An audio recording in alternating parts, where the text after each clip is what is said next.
ആദ്യമൊന്ന് കണ്ടാൽ കോട മൂടിയ റോഡിലൂടെയുള്ള അതിമനോഹര യാത്രയെന്ന് തോന്നും. എന്നാൽ തെറ്റി. അറ്റകുറ്റപ്പണി കഴിഞ്ഞ് തുറന്നു കൊടുത്ത കുണ്ടന്നൂർ തേവര മേൽപ്പാലത്തിൻ്റെ ഇപ്പോഴത്തെ അവസ്ഥയാണെന്ന്. മുമ്പ് കുഴികളാണ് വില്ലനായതെങ്കിൽ ഇപ്പോൾ കുഴി കൂടാതെ പൊടിപടലം കൂടി ശക്തമായി. ടൂ വീലർ യാത്ര ഇവിടെ പരിതാപകരമാണ്. ഈ ചെയ്തതിൻ്റെ മീതിൽ ഇത്തിരി ടാറെങ്കിലും ഉരുക്കിയിട്ടുണ്ടെങ്കിൽ അത് ഗുണമുണ്ട്. ഇപ്പോൾ പൊടി പറന്നിട്ട് എൻ്റെ കണ്ണിലടിച്ചിട്ട് ഞാൻ 2 പ്രാവശ്യം വണ്ടി വീഴാൻ പോയതാണ്. ഇതിൻ്റെ പേരിൽ എത്ര രൂപ കോൺട്രാക്ടർ അടിച്ചെടുത്തിട്ടുണ്ടെന്ന് അറിയാമോ? ഇത് ഇങ്ങനെയൊന്നുമല്ല നമ്മൾ ആക്ച്വലി പ്രതീക്ഷിച്ചത്. ഈ 2 ദിവസം അടച്ചിട്ടിട്ട് ഇത് കാണിച്ചു കൂട്ടാനാണെങ്കിൽ ഭയങ്കര മോശം. 2 ദിവസം കൊണ്ട് ചെയ്തു വെച്ച പണിയാണ് ഇത്.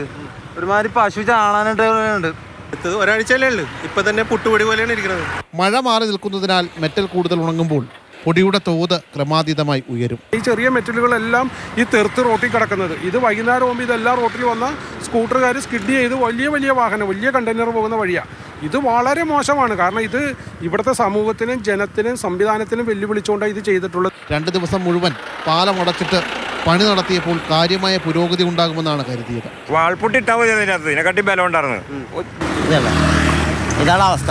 ഇത് എത്ര ദിവസം ഉണ്ടാവും നമുക്കറിയാലോ. ഒരു മഴ പെയ്താൽ പോകും, അത്രേ ഉള്ളൂ. ജനരോഷത്തിന്റെ ഭാഗമായി നാട്ടുകാരുടെ കൂട്ടായ്മ അരി വറുത്ത് പ്രതിഷേധിച്ചു.